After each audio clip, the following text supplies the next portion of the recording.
Well, I think I have found my new favorite fridge. Right here. This is the Setpower DT45. And there's a couple reasons why we like it. And there's one or two things that I'm not too thrilled about. And we'll get into all that. First, it is a 45 quart, nice and big. We got a small side over here. We got a larger side over here. Dual zone. You can do fridge, freezer, fridge, freezer, freezer, freezer, fridge, fridge, whatever combination that you want to keep whatever you're working on nice and cold. You've got two different controls here for the temperature, one for the left side, one for the right side. Minimum and maximum compressor speed. So you can set it on a higher compressor speed. It's going to take more power, but it may do a better job cooling. But you may not want to run max when you're running on battery. So there's some trade-offs there. And you have battery protection, high, medium, and low. So if you're running off your car's battery, your starter battery, you might want to have that on a high battery protection so that it doesn't drain your car battery beyond the point of being able to start your car. When I'm running on a power station, I usually just put it on low because I don't care if it drains all the way down. I want this thing to run for as long as possible. And it is pretty efficient, which is nice. On a 1,000 kilowatt or 1,048 watt hour power station, you can pretty much get a couple days off of this pretty easily. So take it out for a weekend and you're not going to have any problems with it. Really like the efficiency on here. The controls, if you watched my recent video on another brand of refrigerators, the temperature was way off, like 15 degrees off. This out of the box was about 1 to 2 degrees off, so it wasn't bad. I mean, that's pretty common in a 12-volt fridge to have it be just 1 or 2 degrees off. But I emailed Setpower and I was like, do you have calibration instructions? And they said, sure, here's your calibration instructions. So I tweaked, here and there, tried to get it, and I got it within a half a degree, which is as close as I can get because the calibration is in 1 degree increments. So how do I do that? Well, I have somewhere in here, well, it's now buried down in there. I use the temp.fi Bluetooth thermometers. So I can monitor them and I can watch both sides. I've got one on each side. So I can keep track of what the temperature is over time, and I can wake up in the morning, see how it was, see if I need to make an adjustment. Because every time I make an adjustment, I want it to sit for like 4, 5, 6 hours before I try making another adjustment. And I'm just doing a little bit at a time to make sure that I don't overdo it or that my settings don't get too whacked. And all of a sudden the wind kicked up. Great. So that'll be great for video. But one thing I really like about this is the price. This thing is $319. Absolutely amazing. It's got a nice several-year warranty on the compressor, which is nice. So you really don't have to worry about this failing on you. On the side over here, it just has a single plug for your 12-volt power. Now, the way we normally work these is I'll take it in the house, we'll chill it off, which only takes about 15 minutes for this thing to get down to temperature. We start putting our food in that's already cold, keep it all in here, get everything nice and cold before we move it to the vehicle.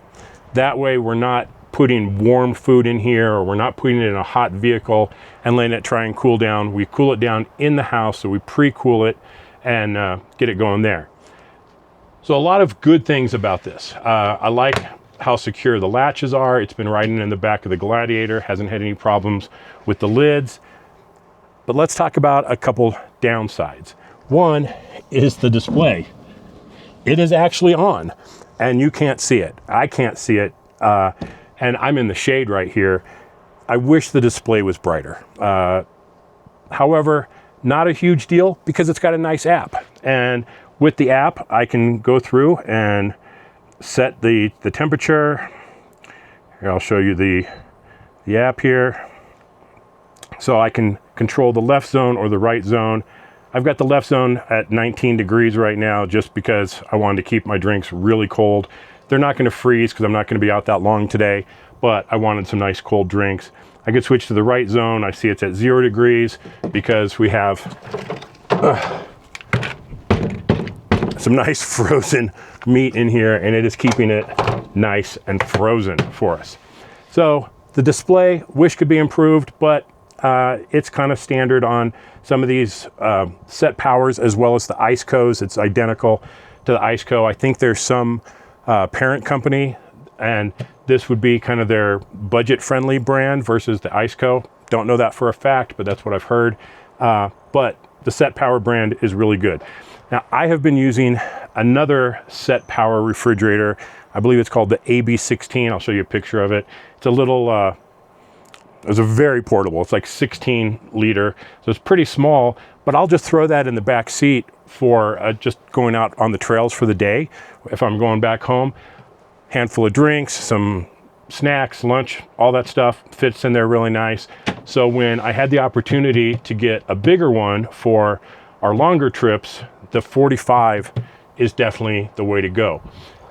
Now, some dual zones have a removable panel in them, which is how you switch it between a dual zone and a single zone. This is 2 separate zones. Some people will like one versus the other, personal preference there.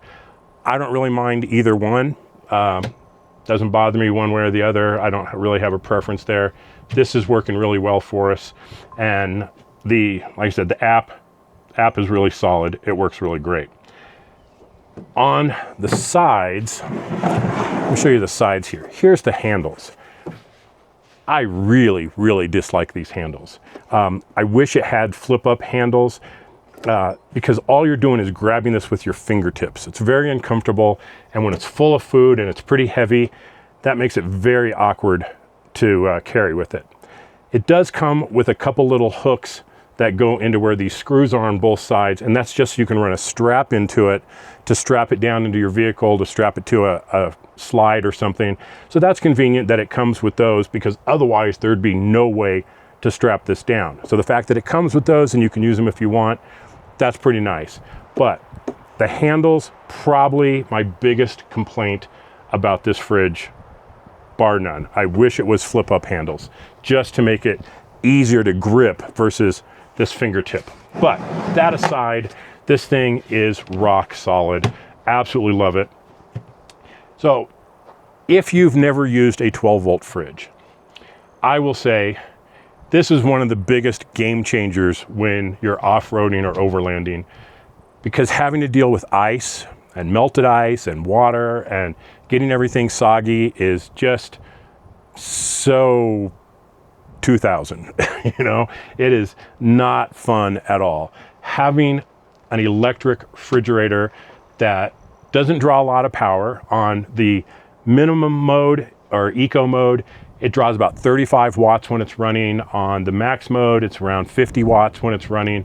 So it's not a huge power draw, and it doesn't do that constantly. It's not a constant draw. It's like any other refrigerator. It's gonna cycle on for a while, cool down to a particular temperature, and then shut off, come up to a temperature, and then turn back on again. So it's gonna cycle. How often it cycles is gonna be dependent on your ambient temperature. Now out here today, it's probably about 78 degrees. It's gonna run about a 50% duty cycle, something like that. It's gonna be on for a few minutes, off for a few minutes, and go back and forth. So it's gonna be pretty efficient on power. When it's 100 degrees outside, well, it may run more often, and that cycle may be every 2 or 3 minutes. So you may burn through a little bit more power when it's hotter outside. Obviously, when it's cooler, it's not gonna run nearly as much, and so you're gonna get a lot more battery out of it. But for your typical overlanding, off-roading type of fridge, it's really gonna be hard to beat the Setpower because of that $319 price. That is just killer for something of this size. It's nice and sturdy. I can sit on this as a seat if I need to. It's not gonna collapse on me. It's plenty strong enough, so I really like that. I wish it had like soft close lids. They do stay open if you have the room to set them all the way back, and they're pretty light. So if they came down on your hand, they're not gonna, you know, break any bones. But again, this is a budget refrigerator. You're not gonna get soft close. You're not gonna get reversible doors. You're not gonna get really nice handles. You're gonna get a fridge that just works and works very, very well. Now, for anybody buying any 12-volt fridge, I highly, highly recommend that you get a thermometer that you can put in there and monitor it, at least for the first few weeks, so that you know where it's running at. If it's off by a couple degrees and you need to turn it down, you need to put it at 33, so it's actually running at 37. Great, you can do that, but a lot of them, and the good brands out there, will give you calibration instructions. On this one, you hold set, and the up and down on the right to open the right side, or the left side, you can do it set, and those two. And there's 3 different settings for the temperature ranges.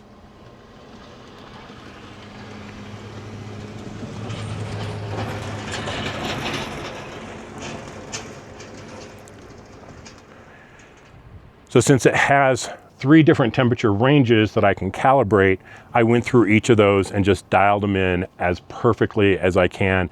And like I said, it's now running within a half a degree of what I set it at. That is money right there. I absolutely love how well and how accurate that works. So if you're looking for a fridge, check out Setpower. I think these are fantastic value. The other Setpower fridge that I've been running, I've had now for, I want to say 4 years, and it has been on trails. It has been absolutely abused in our JL and in Bagheera a couple times, and it just continues to work, and it's flawless. This one, I have no doubt, is going to be just as good. We've been running this for about a month now. Super, super happy with it, and I have every bit of confidence in this that I can take it out for a long weekend or an extended trip, and I'm not gonna have to worry about it. And I think that is huge. You have to have equipment that you can rely on, that you can trust, that you know is working properly, and that with a fridge is at the temperature that you set it, so that your frozen stuff stays frozen and your regular refrigerator stuff doesn't spoil. I think that is pretty much a key feature of a refrigerator, right? Is that it works properly. And the Setpower fridge does work properly. I'm gonna give it that. So that's my take on this guy. This is the DT45, $319 from Setpower. Highly, highly recommend it. Don't think you can go wrong there. If you have any questions about it, put them in the comments below. Happy to answer them. And you are gonna see this guy with us on the trails, on some of our big adventures. So look forward to that. And stay safe out there with cold food. We'll see you on the trails.